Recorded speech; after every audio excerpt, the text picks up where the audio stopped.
What's up, everybody? Yeah, Arizona Prison Politics 101. So, I was going to go over one of the uh, racial segregation groups, the white boys, okay, in Arizona prison system. Same with California, too. So, basically, it's like this.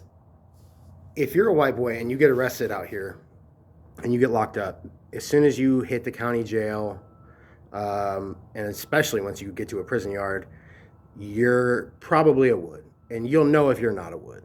The way you'll know if you're not a wood is if you're part of a skinhead organization from the streets already, then you're able to roll skinhead. Now, that is a subset of white boys that you'll see while you're locked up that is very common. There's always one or two or a few on the yard, skinheads. But the thing is this, you can't become a skinhead while you're locked up.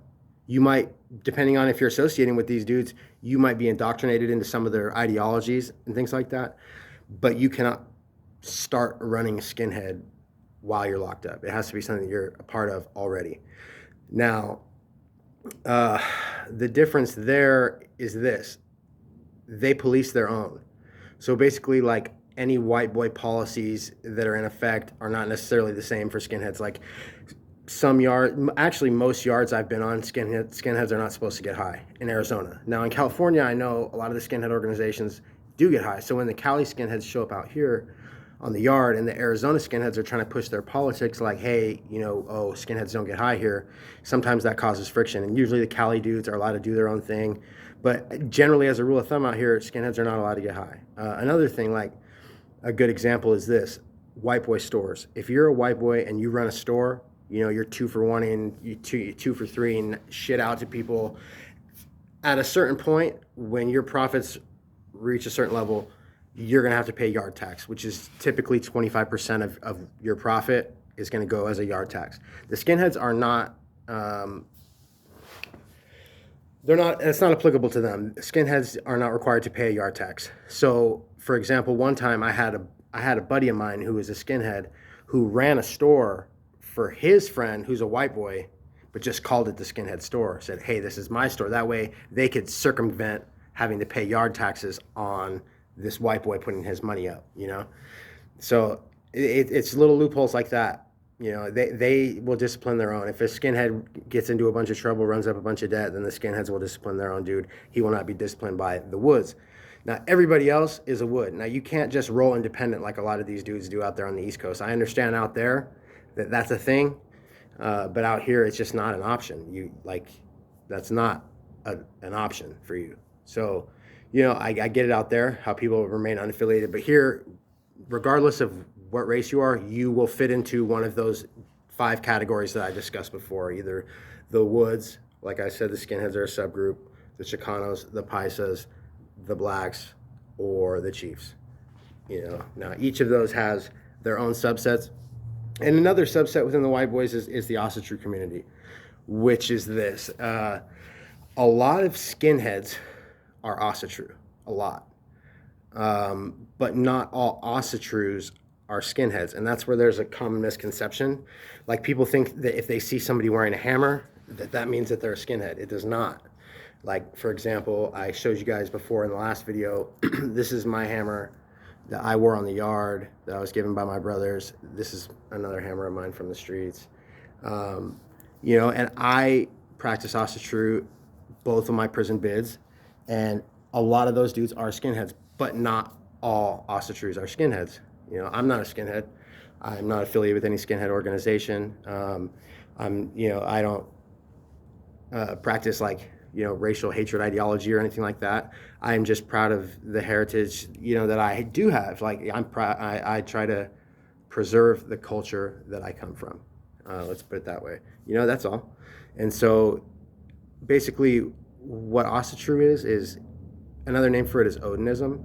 Asatru means faithful to the Asir. The Asir are the holy god, is the pantheon of gods and goddesses from Norway, Scandinavia, Iceland, Finland, Germany, different Scandinavian countries. Basically, Thor is one everyone's the most familiar with because the hammer is representative of Thor.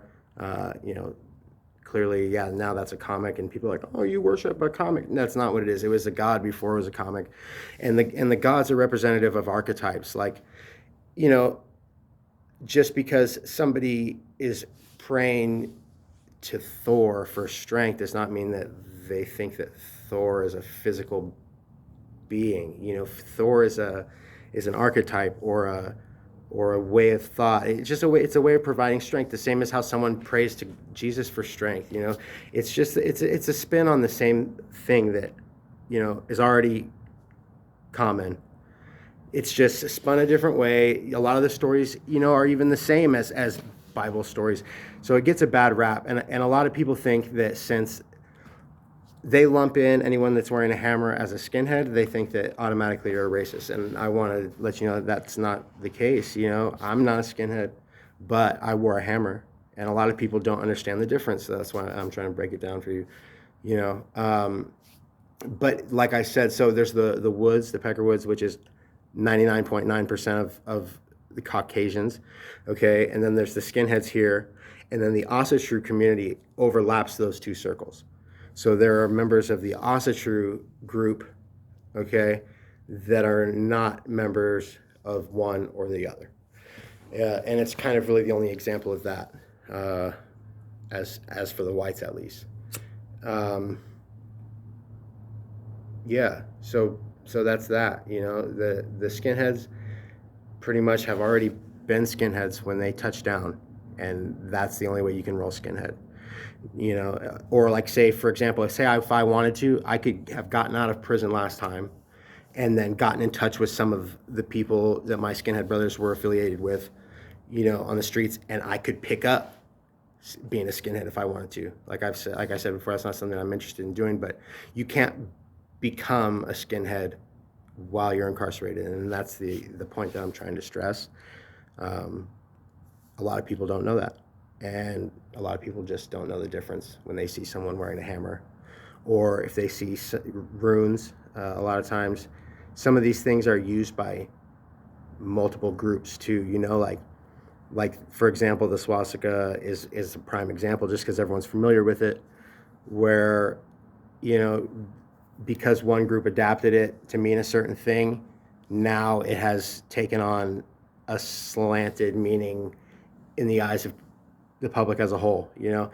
And that's how a lot of these symbols are, like with the runes like Othala or the hammer. You know, a lot of people immediately link them to racist ideologies, and that's not always the case. Now in prison, like, racial lines are segregated in order to keep a certain peace and way of function, you know, and a certain, to preserve a certain living standard. You know, you hear stories on the East Coast about white dudes getting victimized or whatever. Things like that don't happen out here. With any race, you know, you could show up and be any race and your people will take care of you. Whereas on the East Coast, I feel like that's a structure that they lack, and that's the reason why it was developed in the first place, is to prevent that type of an environment from growing. So yeah, and as far as the other races go, I can't really speak on them too much. Maybe I can get a hold of some of my boys that are members of other races and see if they can break some shit down as far as their nuances go. Because I'm like I said, I only roll with us, and I can only really speak on our groups, you know. But I do have buddies from pretty much every other race, so I'm sure we can get the information. Yeah, let me know in the comments if there's anything in particular that you guys want me to break down about the structure of how it's set up out here. You know, a lot of the things that I just think of as normal, you guys might not be aware of, and so I kind of just have to discover what those are. Let me know what you guys want to hear about.